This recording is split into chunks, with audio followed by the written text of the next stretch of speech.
எல்லாருக்கும் hi. So next வந்து நம்ம இன்புட் ப்ராசஸ் அவுட்புட் ஐபிஓ இதை பற்றி தான் பார்க்க போகிறோம். சரியா? இது என்ன அப்படின்னா ஒரு ப்ரோக்ராமரோட கண் பார்வை எப்படி இருக்கும் அப்படிங்கிறது தான். இது நம்மளுக்கு கிளிக் ஆகிடுச்சுன்னா அதுக்கப்புறம் எல்லாமே ரொம்ப ஈஸியாகிடும். ஸோ இப்போ ஒரு டைம் ஆஃப் சிம்பிள் ட்ரூத் என்ன அப்படின்னா, எந்த ப்ரோக்ராமாக இருந்தாலும் பெரிய ப்ரோக்ராமோ இல்லை சின்ன ப்ரோக்ராமாக இருந்தாலும் அதுக்கு என்ன தேவை? ஒரு இன்புட். நம்ம கொடுக்குற இன்புட் அதை ப்ராசஸ் பண்ணும், அதுக்கப்புறம் நம்மளுக்கு ஒரு அவுட்புட் கொடுக்கும். அவ்வளோதான். சரியா? இதில் வேறு எந்த எக்ஸப்ஷனுமே கிடையாது. இப்போ நம்ம ஒரு கால்குலேட்டர் ஆப்பே எடுத்துக்கலாம். சரிங்களா?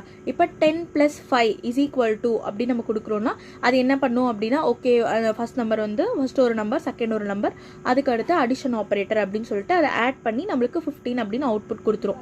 இப்போ ஒருவேளை நம்ம எதிர்பார்க்காத மாதிரி அவுட்புட் வருதுன்னா, ஒன்றா நம்ம கொடுத்துருக்கிற நம்பர் ஏதாவது தப்பாக இருந்திருக்கலாம், இல்லை அந்த ப்ராசஸ் இப்போ ப்ளஸுக்கு பதிலாக மைனஸ் அந்த மாதிரி மாற்றி கொடுத்துருப்பேன். சரியா? அது கம்ப்யூட்டரோட ப்ராப்ளம் இல்லை. ஏன்னா நான் என்ன சொல்கிறேனோ அதுதான் அது பண்ணும். சரியா? ஸோ இப்போ இந்த கான்செப்ட் வந்து உங்களுக்கு புரிஞ்சிருக்கும் அப்படின்னு நான் நினைக்கிறேன். சரியா? இப்போ வந்து பிகினர்ஸ் எந்த இடத்துல பிரச்சனை ஒரு ப்ராப்ளம் வரும் அப்படின்னா, இப்போ வந்து சரி நம்ம ஒரு கோட் எழுதுவோம், அது கண்டிப்பாக ஒர்க் ஆயிரும் அப்படின்னு சொல்லிட்டு நம்மளும் ரொம்ப அட்டென்ஷன் ஆஃப் டீட்டெயில் கொடுத்து செமிகாலன் எல்லாமே கொடுத்து பண்ணுவோம்.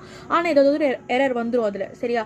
அப்போ வந்து நம்ம ரொம்ப மாதிரி ஃப்ரஸ்ட்ரேட் ஆகிடும். ஃபஸ்ட்டு நம்ம என்ன கொஷின் பண்ணணும் அப்படின்னா, நான் என்ன இன்புட் கொடுக்க போகிறேன், எனக்கு என்ன வந்து அவுட்புட் வரணும், என்ன ப்ராசஸ் வந்து நடக்கும் அப்படின்றதுல நான் வந்து தெளிவாக இருக்கணும். எந்த கான்செப்ட் நான் கற்றுக்கிறேனாலுமே அதை வந்து நான் தெளிவாக இருக்கணும். சரியா? அந்த டீபக்கிங் மைண்ட் செட் வந்து நம்ம ஃபர்ஸ்ட்லேருந்தே அதை வச்சுக்கணும். சரியா?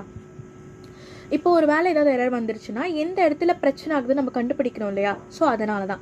சரியா? இப்போ நான் உங்களுக்கு ப்ராக்டிஸ் பண்ணுறதுக்கு ஒரு சின்ன சினாரியோ கொடுக்குறேன். சரியா?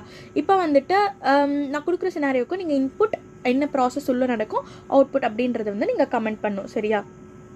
இப்போ வந்து நீங்கள் அலாரம் ஆப் இருக்குது. அந்த அலாரம் ஆப்பில் வந்துட்டு நீங்கள் என்ன பண்ணுவீங்க? அந்த ஒரு இன்புட் ப்ராசஸ் அவுட்புட் ஒன்றா இதை சொல்லுங்கள். அப்படி இல்லைனா இப்போ ஆன்லைனில் பேமெண்ட் பண்ணுறப்ப ஃபெயிலியர் ஆகிடுது அப்படின்னா அதுக்கு என்ன வந்து இன்புட் அவுட்புட் ப்ராசஸ் வந்து சொல்லுங்கள். சரியா? ரொம்ப சிம்பிளாகவே சொல்லுங்கள். பெருசாக அது காம்ப்ளிகேட் பண்ணிலாம் சொல்ல தேவையில்லை டெக்னிக்கலாக. சரியா? ஓகே, மறக்காமல் சப்ஸ்கிரைப் பண்ணிடுங்க. தேங்க்யூ. பை.